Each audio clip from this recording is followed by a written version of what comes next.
Yeah, we got some excitement in this batch, including this two-volume set, Methods of Dance.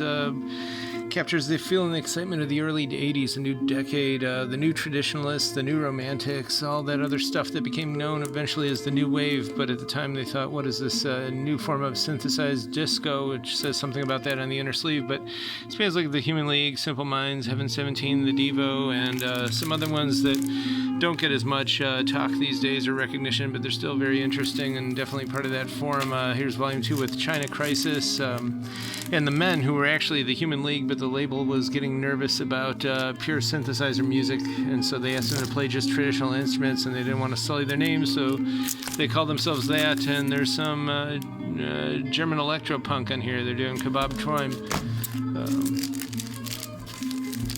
A lot of other cool stuff. The Staple Singers, this is pure disco. It's pretty funky, actually. And the Stars, this is gold clear vinyl.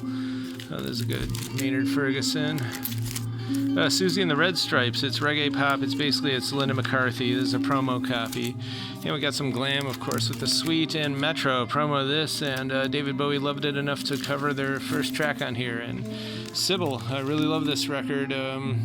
It's sweet foot forward sunshine techno, really decent. And Christina Polacci, she was really a pioneer of the campy alt pop dance acts that mashed punk with pop, like Cyndi Lauper and in a lot of ways Madonna. She did drop out of Harvard for this. I know she had some autoimmune issues and died of the COVID in March 2020, sadly. UK Squeeze, a limited edition red transparent vinyl. This is pub rock from the late 70s, which was a thing over in Britain. And then pretty soon they just decided to be part of the new wave too and called themselves just Squeeze. And I know John Cale produced a lot of this stuff. And we got more new wave too. That seems to be a theme now. And Sparks is red transparent vinyl. And Phil Spector, Echoes of the 60s, pretty good comp, UK Press. And Artie Barsamian, this is great. A beautiful combo of discotheque, go-go, and the Orient. I love the free-flowing choral groove, step dance, sultanic evening, backroom lounge music on here. It's for the dim glowing floral-colored sweet lights of the platinum evening. Very recommended. Kate and Anna McGarrigle. Kate passed away. This is on heavyweight vinyl folk rock. Here's another album from '82. And Material, they did that mashup of punk, funk, jazz, noise, and are basically electro. Bill Laswell, of course, and Nona Hendrix and Whitney Houston do some vocal time. And this one is really avant jazz. It's French Press from '81. And here's another Material where it's basically disco, also from '81. Minty copy, and Nona Hendrix does the vocals. And Dave Mason, Alone Together from 1970. This is literally the most beautiful record I've ever seen, at least in the top 5. Talking, of course, about the physical record itself. It's a beautiful splatter vinyl, and I know we did post a picture of what it looks like on our site. And Alive and Kickin' from New York from 70s, psychedelic pop rock. They did some really happy pop twinge summer psychedelic songs, sometimes with a barroom rocking feel. Tommy James produced them and was going to do Crystal Blue Persuasion, which he wrote.